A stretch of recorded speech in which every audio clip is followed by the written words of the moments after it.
Welcome to my YouTube channel team R sir में आपका स्वागत है। आइए हम लोग देखते हैं फिजिक्स में किरचॉफ का नियम। किरचॉफ का पहला नियम हम लोग पढ़ चुके हैं। आज हम किरचॉफ के दूसरे नियम के बारे में हम लोग पढ़ेंगे। देखिए, हम लोग पढ़ चुके हैं किरचॉफ के पहले नियम, जिसे हम जंक्शन लॉ के नाम से जानते हैं। जंक्शन लॉ के नाम से इसमें हमने पढ़ा था कि जंक्शन लॉ में बताया गया है किसी पॉइंट से किसी पॉइंट के पास करंट आता है, वो पॉइंट में जितना करंट आता है वो उतना ही करंट को डिलीवर कर देता है, अर्थात उसका योग करंट का जीरो हो जाता था। ये चीज़ें हम लोग जान चुके थे और ये पहला नियम आवेश संरक्षण पर आधारित था। इसके बारे में हम लोग अध्ययन पिछले वीडियो में कर चुके हैं। तो हम लोग देखते हैं दूसरा नियम, जिसे लूप लॉ के नाम से जानते हैं। और लूप लॉ क्या होता है इसके बारे में देख लेते हैं हम लोग। तो ये बताया गया है कि the sum of voltage the sum of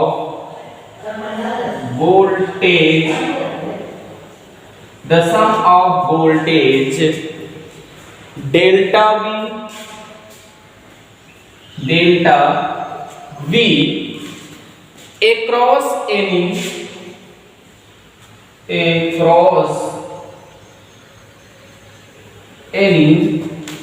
circuit element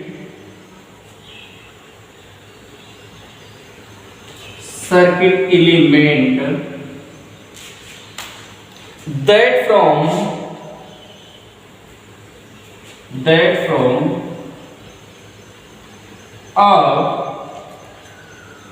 closed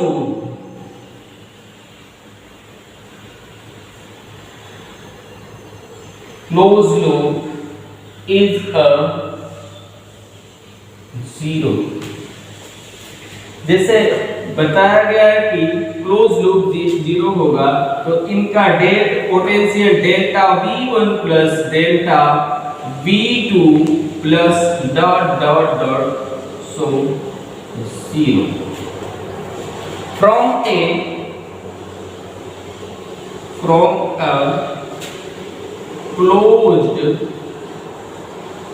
a closed circuit।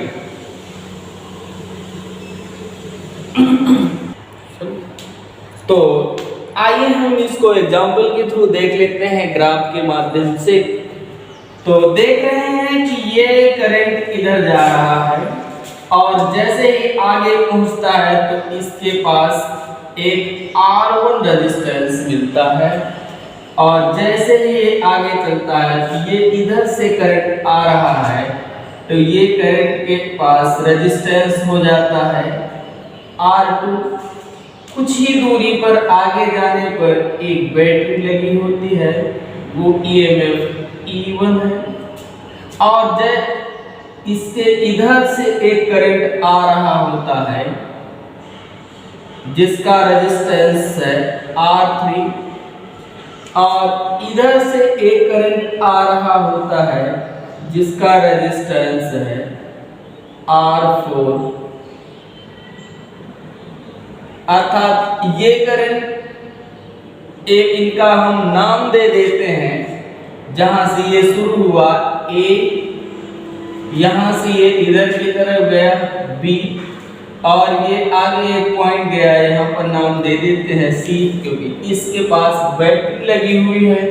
अब ये आगे की तरफ भेजता है कि ये करंट ये इसके विपरीत दिशा में इधर की तरफ चलता है, तो इस पॉइंट का नाम दे देते हैं D। और ये करंट ये इधर की तरफ फिर आगे की तरफ चलता है, तो इसका नाम हम दे देते हैं F। चलिए देखते हैं, A पॉइंट से शुरू होकर करंट इधर की ओर चलता है, जिसे मान लेते हैं ये I1 करंट रहा होगा। आगे मिलता है R1 रेजिस्टेंस, और ये करंट इधर B पॉइंट से आता है, तो इधर ये करंट I2 होगा। और आगे ये प्रतिरोध होगा R2। C पॉइंट के पास जैसे ये बैटरी के पास पहुंचता है, यहाँ पर देखते हैं कि ये पॉजिटिव और निगेटिव टर्मिनल होता है। पॉजिटिव से निगेटिव की तरफ ये करंट जाता है। ये D पॉइंट से देख रहे हैं कि ये इसके विपरीत दिशा में करंट चलता है। देखिए हम लोग देखते हैं इस लूप लॉ में किसी सर्किट की बात की गई है तो ये करंट इधर से भी आ रहा है, इधर से भी आ रहा है, मतलब ये पॉइंट पर किसी भी तरफ से आ जाए तो इसका डायरेक्शन डिपेंडेंट नहीं करता है, क्योंकि ये हम कर्व देख रहे हैं कि इन एक्सेसों के द्वारा ही करंट जा रहा है। अब इसके आगे देखते हैं, इसको हम लिखेंगे कि how to write Kirchhoff law. How to write Kirchhoff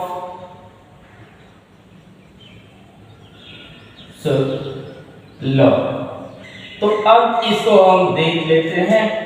जैसा कि हम देख रहे हैं कि ये पॉइंट से करंट शुरू करता है और इस पॉइंट से ये घूमते हुए फिर अपने ही एक पॉइंट पर वापस आ जाता है। तो यहाँ पर भी एक पोटेंशियल से शुरू करते हैं। तो यहाँ पर देख रहे हैं कि VA से कर हम शुरू करते हैं A पॉइंट से करंट चलना। तो जैसे ही VA पॉइंट से चलते हैं तो I1 करंट मिलता है और प्रतिरोध मिलता है R1। तो V1 माइनस का I1 R1 प्रतिरोध। अब जैसे ही ये B पॉइंट के पास पहुंचते हैं, B पॉइंट से जैसे आगे की तरफ हम लोग बढ़ते हैं तो यहाँ पर देखते हैं माइनस का I2 current into resistance R2। ये जैसे ही B पॉइंट से आगे की तरफ चलते हैं, बैटरी मिलती है। इस बैटरी से जैसे ही करंट पॉजिटिव टू निगेटिव जाता है तो यहाँ पर करंट का एडिशन हो जाता है। तो यहाँ पर जैसे ही करंट का एडिशन हो जाता है तो हम इस बैटरी को प्लस साइन लेंगे और लिखेंगे E1। अब इसके आगे हम जैसे ये करंट विपरीत दिशा में देख रहे हैं, ये जंक्शन के द्वारा अलग अलग सर्किट पे आ रहा है, तो इनके लिए हम यूज करेंगे क्या, I3 करंट प्लस का I3 करंट, और I3 करंट के लिए रेजिस्टेंस होगा R3। अब फिर ये करंट इधर की तरफ जाएगा तो इसका नाम दे देंगे I4 और इसके लिए प्रतिरोध हो जाएगा माइनस का I3 करंट इनटू